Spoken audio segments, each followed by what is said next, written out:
당시에 그 로마 교회에는 이런 이제 갈등이 있었어요. 율법을 가지고 훈장처럼 우리는 유대인들을 잘 알고 있잖아요. 특히 율법과 그리고 이제 성전 그리고 이제 전통이죠. 유대인들이 잘하고 여겼던 게. 본뜻을 모르는 거죠. 율법은 우리를 제되게 한다. 성전은 성막이 이제 성조로 변하지만 예수 자신 얘기하고 있고, 또한 이러한 전통의 의미를 제대로 이해를 못했죠. 그들이 모세를 섬긴다지만 모세의 말을 거역했지 않습니까? 그러다 보니까 그들은 율법을 훈장처럼 여겼기 때문에 율법이 있으니 율법의 의미는 모르고 기능은 모르고 자랑으로 여겼다는 거죠. 그리고 이제 이방인에서 신자된 자들이 있어요. 이방인에서 신자된 자들은 율법을 받은 적이 없기 때문에 그 율법에 대한 이제 책임도 없다. 이런 이제 발뺌하는. 그러다 보니까 서로 이제 갈등 구조가 있는 것입니다. 근데 성경의 답은 뭐냐면 율법이 있는 자는 율법으로. 왜? 율법은 항상 중요한 게 율법이기 전에 뭐가 주어졌죠? 행위 언약이죠. 행위 언약. 율법이 있기 전에 우리 하마르티아라 했죠. 하마르티아. 그러니까 율법이 주어지기 전에 우리는 이미 행위 언약에 의해서 우리는 전적 타락이라고 해요. 전적 타락 또는 우리가 전적 무능이라고 해요. 그러니까 선을 행할 능력이 상실되었다는 거예요. 그래서 율법은 그런 의미에서 율법은 지키라도 줬지만 너는 지킬 수 없다는 걸 자각하는 예수에게 인도하는 몽학 선생 역할을 한다는 거죠. 근데 이걸 몰랐기 때문에 그들은 이제 자랑으로 여겼던 거죠. 그러면 율법이 없는 자들은 그러면 율법이 없는 자들에게는 성경에 뭘 하냐면은 하나님이 양심을 줬다 그래요. 하나님이 율법 없는 자들이라는 것은 율법이 없는 자들이라는 것은 율법을 모른다는 의미가 아니라 신의 산 언약 공동체 밖에 있는 자들, 율법이 없는 자들은. 그럼 율법이 없이 죄를 범한 자들, 율법 안에서 죄를 범한 자나 예외 없이 다 함께 만다. 이 말은 뭐냐면은 율법을 있는 자나 없는 자나 율법을 지켜야만이 율법을 행하는 자야 의롭다함을 받은데, 아까 우리 얘기했잖아요. 행위 언약에 의해서 아무도 율법을 지킬 자가 없다는 것입니다. 왜 그러냐면 행위 언약에 의해서 우리는 전적 타락과 전적 무능에 빠져 있기 때문에. 그래서 성경은 의인 없나니 아무도 없다고 말씀하고 있습니다. 그러니까 어느 누구도 율법의 기준 앞에 설 인간은 아무도 없다는 거예요. 그러면 율법이 없는 자들은 그러면 뭐가 우리를 고발하느냐? 우리에는 양심이 있다고 그래요. 이거 이제 어떤 신학에서 뭐냐면 우리 그 하나님의 타락했지만 하나님의 형상의 잠재라고 해요. 형상의 잠재. 우리에게 양심을 줬다는 거예요. 양심이라는 것은 신의 데세스라 해가지고 하나님께서 모든 인간의 마음속에 심어두신 신적 심판권의 내면적 메아리라는 거예요. 오늘 본문에 그러잖아요. 우리가 방금 읽었던 12절에 무릇 율법이 없이 범하는 자는 또한 율법 없이 망하고 무릇 율법이 있고 범하는 자는 율법으로 말미암아 심판을 받느니라. 그러면 하나님 앞에서는 율법을 듣는 자가 의인이 아니요 오직 율법을 행하는 자라야 의롭다 하심을 믿으니. 그러니까 율법이 있는 자는 당연히 율법을 행했을 때 의인이라 하는데 우리는 행위 언약에 의해서 전적 타락, 전적 무능한 상태이기 때문에 율법을 행할 수 없다는 거예요. 그래서 우리는 여전히 심판을 받을 수밖에 없다. 그러면 15절부터 그러면 이런 사람은 율법이 없이 14절 얘기합니다. 율법이 없는 이방인이 본성으로 율법의 일을 행할 때는 이 사람은 율법이 없어도 자기가 자기에게 율법이 되나니 이런 이들은 그 양심이 증거하되어 그 생각들이 서로 혹은 고발하여 혹은 변명하여 그 마음에 새긴 율법의 행위를 나타내느니라. 그러니까 율법이 있는 자들은 율법으로 말미암아. 왜? 율법을 지켜야 의인이 되는데 우리가 행위 언약에 근거해 율법을 지킬 수 없기 때문에 우리는 다 심판에 받는다는 거예요. 그럼 율법이 없는 자들은 아니에요. 율법을 받지 않는 자들. 예를 들면 지금 교회 안 다니는 자들, 그들에게도 마음속에 신적 심판권의 내면적 메아리가 뭐냐면 양심이 있다는 거예요. 양심. 그래서 우리는 아무리 하나님의 말씀을 듣지 않는다 할지라도 율법이 없는 자들이라 할지라도 죄를 지으면 양심에 의해서 마음이 떨린다는 거예요. 근데 우리는 이제 죄라는 것은 하나님에서 벗어났잖아요. 그러면 죄라는 것은 뭐냐면 쉽게 말하면 선악과의 주체입니다. 선악과의 주체. 그 내가 신이 되는 이게 우상 숭배거든요. 말씀을 듣지 않으면은 사실 이 율법이 있는 자들은 율법에 의해서 자신들의 이제 정죄함을 받지만은 우리 율법을 받지 않는 자들 또 교회 밖에 있는 자들도 하나님이 누구에게나 이 양심을 줬다는 거예요. 하나님의 양심. 이 양심은 인간의 마음속에 하나님께서 심어둔 신적 심판권의 내면적 메아리다 그래요. 그러니까 우리는 이 하나님께서 심어놓은 신적 내면적 메아리에 의해서 반드시 후회하게 돼 있다는 거예요. 회개하게, 그러니까 뭔가 떨림이 있다는 거예요. 잘못하고 나면. 아무리 교회를 안 다닌다 할지라도, 율법이 없다 할지라도. 이제 그것마저 없는 자들은 완전히 이제 화인 만진 양심이라고 성경에. 화인 만진 양심. 그러나 그렇지 않는 자들은 반드시 우리 안에 어떻게 보면 하나님이 또 다른 율법이라 말할 수 있는 양심이 우리의 마음을 고발한다는 것입니다. 그러므로 율법 있는 자나 율법 없는 자나 나는 하나님 몰랐다.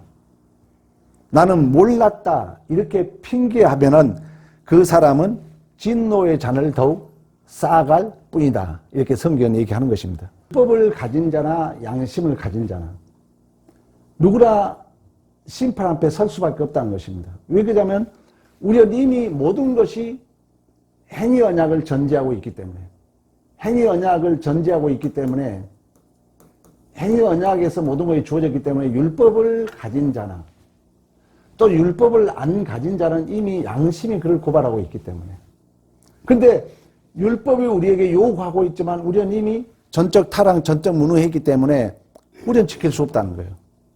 진노의 잔을 쌓아가는 거예요. 또 그건 율법이 아예 없는 자들, 법이 없는 자들 그들도 마찬가지로 우리 안에 하나님이 심어놓은 그 양심의 메아리가 있다는 거예요. 그 양심이야. 이게 자꾸 우리를 고발하기 때문에 우리는 바르게 살고 싶어요. 그러나 우리는 이미 행위 언약에서 전적 타락이래. 전적 타락. 이것은 뭐냐면 선을 행할 능력이 상실됐다. 능력이 상실. 왜 그러냐면은 자주 얘기했잖아요. 절대 진리가 없으면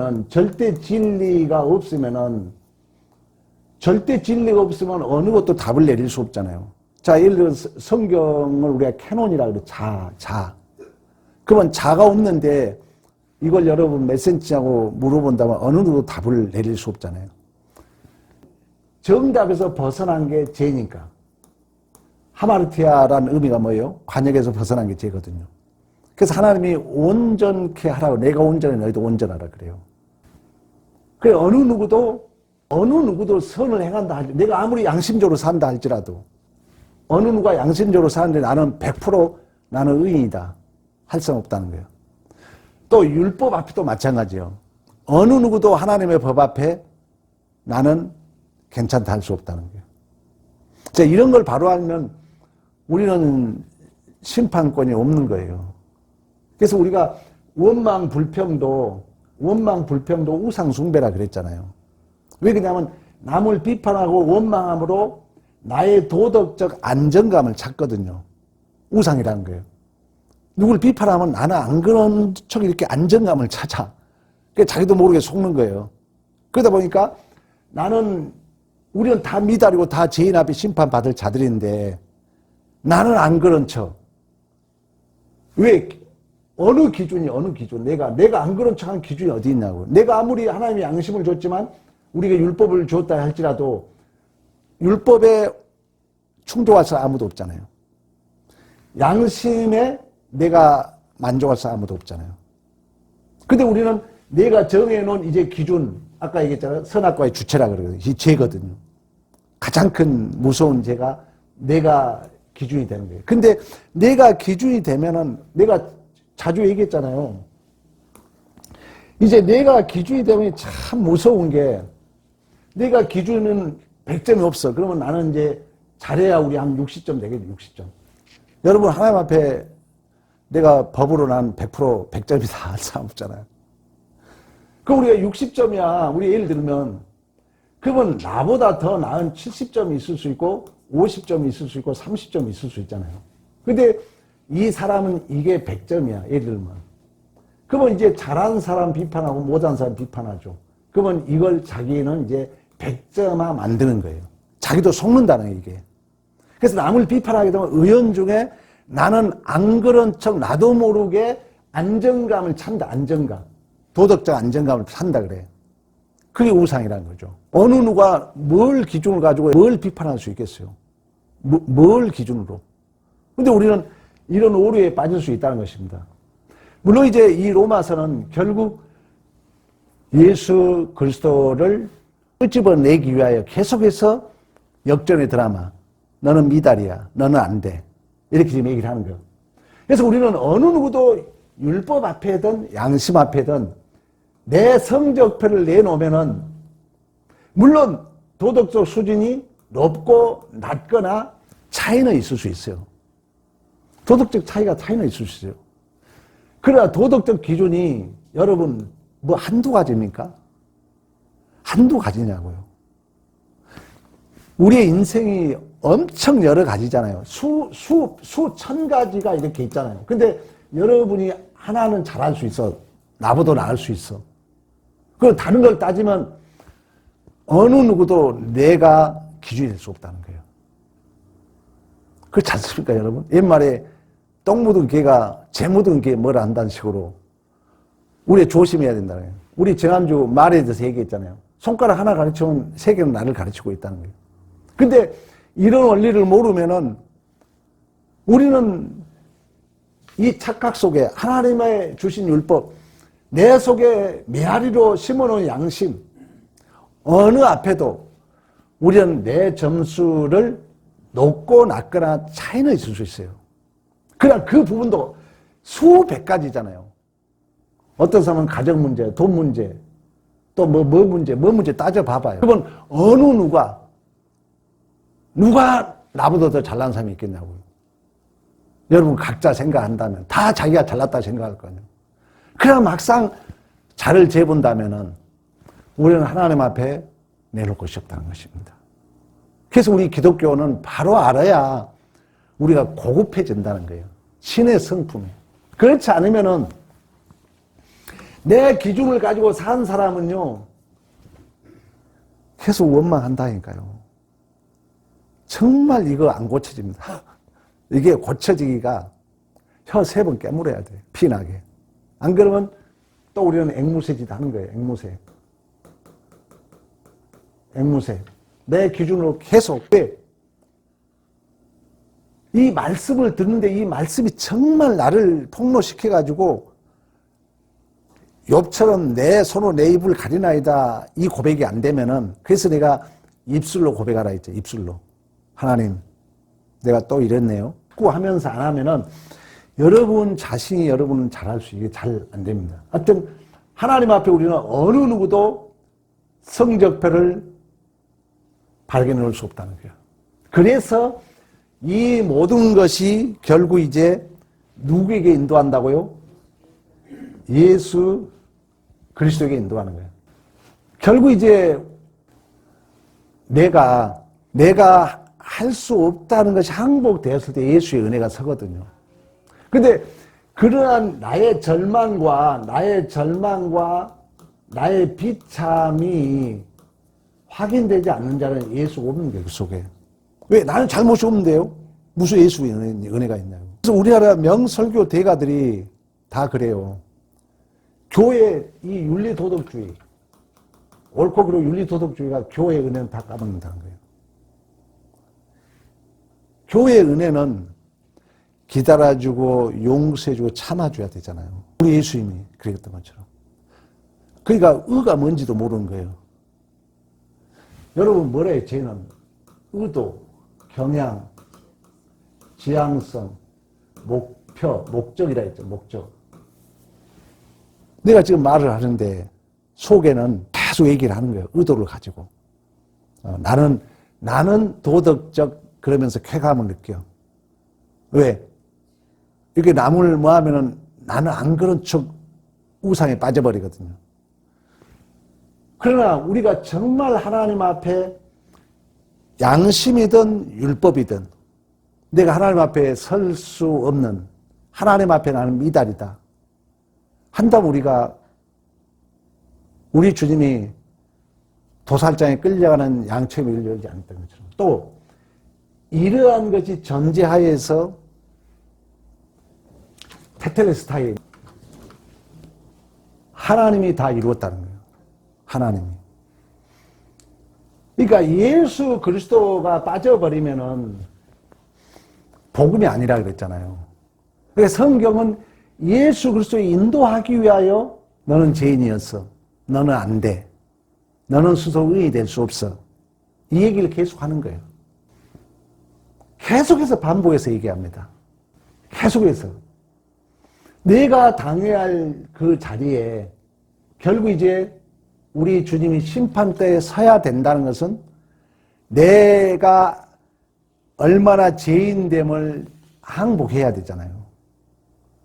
그래서 교회가 복음이라는 것은, 복음은 예수가 서는 게 복음이잖아요.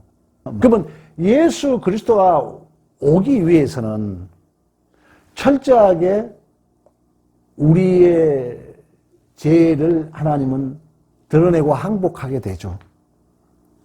역시 나는 예수가 필요합니다. 이걸 붙들고 가게 하는 거예요. 그래서 이 죄의 폭로도 수없이 했잖아요. 내 죄를 늑탈하게 돼 있어요. 내가 이제 어떤 문제가 드러나잖아요. 그러면은 이러한 것들이 서서히 안에 침노 당하게 돼 있다는 거죠. 말씀을 들으면. 그리고 이 죄의 폭로와 함께 더불어서 이래서 예수님이 죽으셨구나. 이게 복음이죠. 그러면 내가 죄가 폭로될 때마다 우리 주님이 나를 위해서 죽으셨구나. 이게 항복이 된다면은 이제 내 안에 옛사람은 늑탈당하는 거죠. 서서히 죽어가는 거죠. 죽어간다는 게 물리적 죽음이 아니라 나는 날마다 죽노라 말씀했던, 그러면서 예수 그리스도가 채워지는 거죠. 그래서 복음은 딱 두 가지입니다. 비참과 은혜예요. 내 비참 위에 우리 주님이 서셨다는 거예요. 내가 죽어야 할 자리에 우리 주님이 주셨다는 거예요. 그 얘기 하기 위해서 너는 율법으로도 너는 점수 너 몇 점이야? 묻는 거예요. 너 양심 너 바르다고? 너 몇 점이야? 그럼 우리는 그 앞에 뭐라 하겠어요? 맞아요, 하나님. 나는 도저히 100점 맞을 수 없어요. 주님만이 나의 점수를 채울 수 있어요. 이게 복음이라는 거예요. 근데 우리는 이 복음을 들으면 잘못하면은 내가 율법과 양심 앞에 여전히 나는 100점으로 오해한다는 거예요.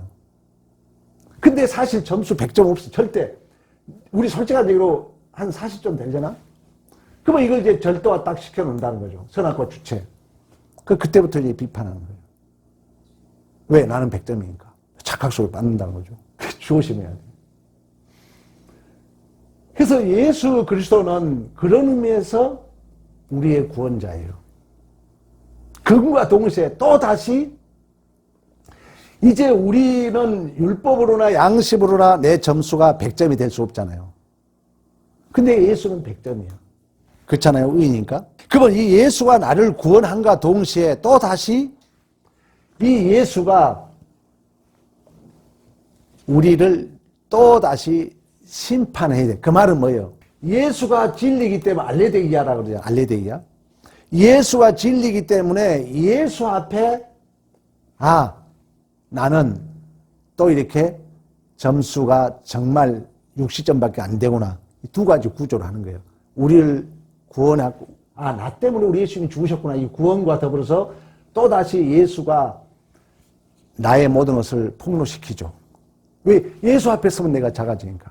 그래서 그런 의미에서 내가 이제 살아가는 과정에 우리는 이렇게 살아가다가 예수 그리스도를 만나잖아요. 그러면 이 삶이 이렇게 과거로 돌아가는 것 같은 느낌을 든 이유는 뭐냐면은 내가 이 사람들이 60점이야. 어느 누가 양심이나 윤리도덕으로 100점 맞을 수는 없잖아요. 근데 예수는 100점이야. 그러면 이 100점을 만날수록 자꾸 내 30점, 40점이 이렇게 자각되게 돼 있어요. 어제 일이 후에 있었게 돼 있어요. 왜? 우리는 100점이 없었기 때문에. 예를 들면 그렇다. 그러나 100점을 만났거든. 진리를 만나면은 그래서 삶이 꼭 이렇게 과거로 가는 것 같이 느껴진다는 거예요. 근데 우리가 미래를 향해 간다는 것은 결국 이 100점을 자주 이제 비교되면서 내가 60점밖에 안 되네? 70점 안 되네? 이렇게 자꾸 우리는 예수를 바라봄으로 이제 예수 충만을 채워져 가는 거예요. 우리의 신앙생활이. 그걸 신앙생활이라 그러는 거예요. 그래서 우리 주님이 내가 길이요 진리요 생명이다.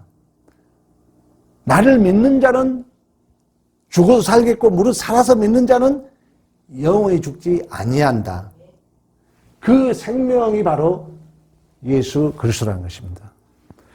그래서 우리가 아까 얘기했던 율법으로나 양심으로나 내가 점수가 안 된다는 것은 그래서 예수가 오셔서 우리의 진정한 구세주가 되고 또 이 예수는 나를 자꾸 판명하게 돼 있어요. 왜? 그분이 100점이니까. 예를 들면 100점 앞에 설 때마다 나는 드러나는 거예요. 자꾸 나는 드러나. 내가 60점밖에 안 되구나. 내가 70점밖에 안 되는구나. 예수가 은이니까. 예수가 진리니까. 그래서 예수를 자꾸 교회에서는 예수 얘기하는 거예요. 왜? 예수를 만나면은 소크라테스가 그랬다잖아요. 너 자신을 알라. 그러면 그 플라톤이 그래 나를 만나려면 이데아가 있어야 된다. 이런 이제 형이상학적인 그 가설을 설정해 놓은 거예요. 만나야 나를 알지. 그분이 하나님이었다는 거예요. 그래서 철학은 그 하나님을 못 만났기 때문에 진리의 자리에 절대 자리에 자기가 앉아 있어. 그러나 우리는 헤매고 있을 때 우리 주님이 성육신 내려오신 거예요. 철학은 인간이 하나님을 찾아가요. 못 찾아 인간은. 그러니까 그 자리에 자기들이 앉아 있어. 신학은 하나님이 우리를 찾아온 거예요. 아까 얘기했죠. 내가 아무리 율법으로 양심으로 안 돼. 하나님이 친히 우리 안에 오신 거예요. 우리 오셔서 테텔레스타이 우리의 모든 죄값을 감당하신 것입니다. 그런 의미에서 그 예수는 우리의 구세주이고 또 다른 의미는 그분만이 100점이니까 나의 50점, 나의 40점이 폭로됨으로 우리를 또 심판한다. 그런 이중구조를 가지고 있다는 것입니다. 그래서 예수님을 이제 우리는 만남으로 우리 예수님은 모든 우리의 숨겨진 짐을 지시고 십자가의 진노에서 모든 걸 다 감당하셔. 테텔레스타이. 다 이루었다. 우리 주님이 하신 말씀이. 다 이루었다. 자, 보세요. 다 이루었기 때문에 이미와 아직 자주 반복되잖아요. 이 과정. 여기는 훈련장이에요, 훈련장. 왜? 하나님 다 이루었기 때문에요. 명예롭고 복 있는 교회야. 여기에 이제 성령이 신적으로 확증으로 내줘하세요. 성령이. 그럼 우리의 여기서 실패는 이미 결정된 성공을 이해한 거라니까요. 자, 내가 공 차다가 실수했어. 여러분 어떡할 거예요? 여러분이 진정한 감독이라면 괜찮아. 한 번 더 해봐. 그래야 될 거 아니에요. 그럼 가짜 감독은 뭐예요? 이 새끼 그것도 못해? 그 한 번 실수했다고 정죄하고 심판하고. 오늘 본문 얘기입니다.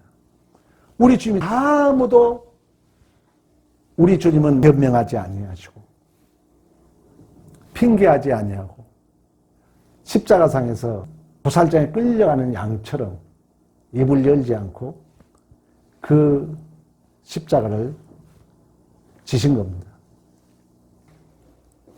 복음의 진정한 아름다움은 로버트 켄달 목사는 대단한 유명한 목사예요.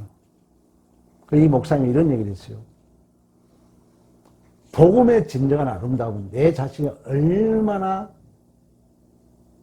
나쁜지, 내가 얼마나 나쁜 놈인지 정직하게 보는 것이라 그랬어요. 여러분, 내 얘기 아니잖아요. 세계적인 목사님 한 얘기야. 복음을 정말 들은다면 맞잖아요. 내가 나쁜 놈이 아니라면 예수 오실 필요 없잖아요. 당시 유대인들이 그랬잖아요. 복음을 저대로 들으면 주님, 내가 참 또 이런 실수, 또 이렇게 나는 하나님 앞에 내놓을 것이 없습니다. 오직 하면 바울이 내가 죄인 중에 괴수라 그러잖아요. 바울이 못났습니까? 바울이요, 성경을, 신약을 거의 다 썼잖아요. 외모적으로는 부족했어요. 그러나 신앙적으로는 우리보다 100배 나아요. 율법에 흠이 없는 가말리엘 우손, 대단한 사람이에요. 근데 바울은 죄인 중에 괴수다. 나는 아무것도 내놓을 것 없다. 맞는 얘기잖아요. 로버트 켄달 목사가 그런 얘기를 했어요. 진정한 복음의 아름다움은 내가 얼마나 나쁜 놈인지 정직하게 보는 것이다. 그게 바로 복음의 시작이다 그랬어요. 내 자신이 나쁘다고 알수록 뭐가 크다? 은혜가 크다는 거예요. 그래서 성경 말이 그러잖아요. 죄가 더한 곳에 은혜가 더한다. 여러분, 이게 항복이 안 되면요, 내 복이 쌓이지 않습니다. 항상 바닥이에요. 왜 우리는, 왜 은혜를 모르니까? 내 선악과 주체에 살아. 율법으로나 우리는 양심으로나 하나님 앞에 내놓을 곳이 없다. 오늘 본문이 바로 이러한 복음이 얼마나 필요한지. 복음은 엄밀히 말하면 예수 그리스도잖아요. 기쁜 소식 아닙니까? 기쁜 소식이란 뭡니까? 내가 절망 가운데 있었다는 거 아닙니까, 여러분? 내가 절망이 없는데, 내가 비참이 없는데, 나 잘못이 없는데 무슨 기쁜 소식이냐고요. 그 사람은 은혜도 없는 거예요.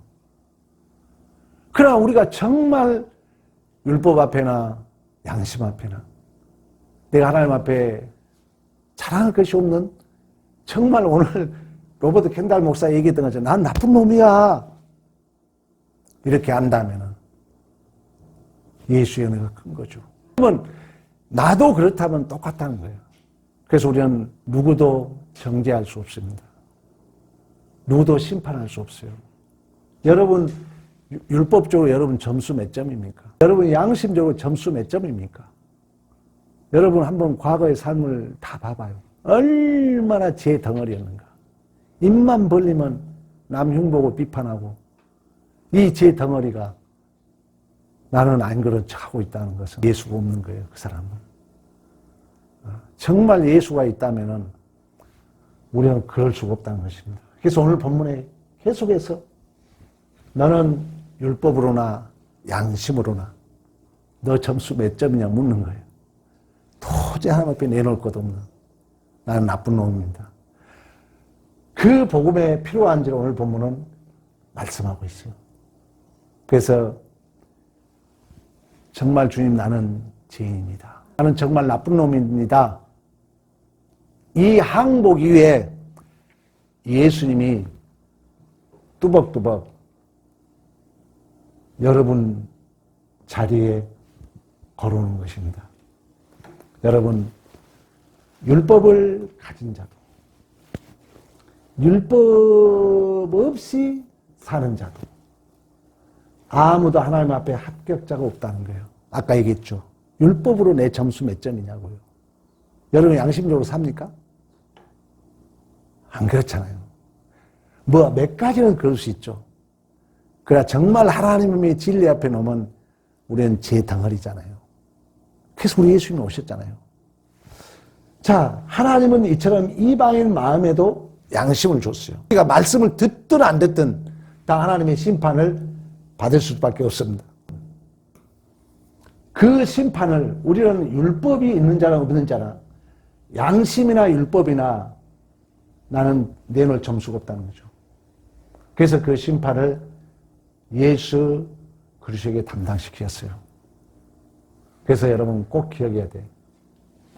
테텔레스타이.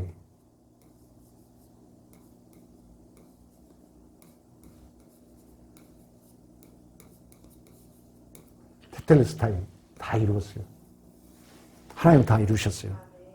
하나님이 다 이루시고 우리에게 단지 우리를 더 성숙하기 위하여 기회를 줬을 뿐입니다. 자, 오늘 여러분, 자, 이 설교를 듣다면은 양심으로나 율법으로나 나는 변명할 수 없는 죄인이라는 거예요. 그래서 우리는 하나님 앞에 하나님, 나 점수 40점밖에 안 돼요. 그래서 우리 주님이 오셨죠. 여러분이 그런 고백을 한다면 교회의 분위기가 어떻겠습니까? 제발 여러분 꼭 기억하셔야 돼요. 두 번째, 여러분 오늘 밤 이제 설교를 들었잖아요. 잠자리 들기 전에 양심은 내 안에 하나님이 심어놓은 율법의 메아리라 그랬어요. 이 양심이 나를 고발하는 소리에 귀를 기울이세요. 그러면서 주님 앞에, 주님, 저는 은혜 없이 1분도 살 수 없는 죄인입니다. 이런 고백을 입술로 해야 돼요. 소리나게. 그래야 변합니다. 안 그러면 전의에 이렇게 얼버무리잖아요. 설교 잘 듣잖아요. 인문학에서는 그럽니다. 또 앵무새가 되는 거예요. 마음으로 믿어 의에 이르고 입으로 시인하여 구원에 이른 거예요. 여러분 회개는 반드시 입으로 시인해야 됩니다. 그리고 내가 잘못 말 뱉은 거 회개해야 돼요. 비판한 거 회개해야 돼요. 반드시 해야 돼요. 세 번째, 율법을 행하는 자. 자, 오늘부터 여러분이 우리는 율법을 들은 자가 아니라 율법을 행하는 자로 살아야 돼요. 근데 문제는 뭐냐? 자, 율법을 우리 예수님이 뭐하러 왔다고 그래요? 이루러 왔다, 이루러. 그러니까 이루러 왔다는 것은 그냥 이루러 왔다는 건 뭐냐면 율법은 내 죄를 죄되게 만들어요. 그러면 율법을 예수로 말미암아. 예수로 말미암아 우리는 율법을 다시 이루는 거예요. 예수가 없는 율법은 자기 의라니까. 하나님, 자, 예를 들면 이렇게 되는 거예요. 내가 물가에 가지 마라. 근데 우리 어머님이 내가 물가에 놀다가 나를 구원하기 위하여 우리 어머님이 대신 죽었어. 나를 건지다가. 그 은혜에 의해서, 우리 어머니 은혜 생각하면서 내가 물가를 조심하는 걸 율법을 이루어 왔다 그러는 거예요. 그러니까 항상 이유가 누가 돼야 돼요? 예수가 되는 게 복음이에요. 예수 없으면 이제 또 윤리도덕주의가 돼요. 그분은 100% 앵무새처럼 원망불평합니다. 변명합니다. 왜 예수가 없으니까. 그걸 윤리도덕주의라 그런 거예요. 그 윤리도덕주의는 교회의 은혜를 까먹습니다. 교회의 부흥을 저해야 합니다. 그래서 우리가 반드시 여러분들이 율법을 행하는 자라는 것은 율법을 우리가 가지는 게 아니라 예수 안에서 그때 이제 보혜사 성령 하나님이 여러분 안에서 역사할 것입니다. 이걸 오늘 본문에 구원이라 그러는 거예요. 이걸 복음이라 그러는 거예요. 그리고 여러분의 이야기를 하고 있는 거예요. 우리가 그렇게 살았잖아요. 우리 때문에 예수님이 오셨잖아요. 우리 하나님 앞에 점수 내놓을 곳 없잖아요. 그래서 우리는 주님 은혜라고 그러는 거예요. 모든 것이. 이러한 은혜로운 승리의 삶이 되기를 간절히 축복합니다.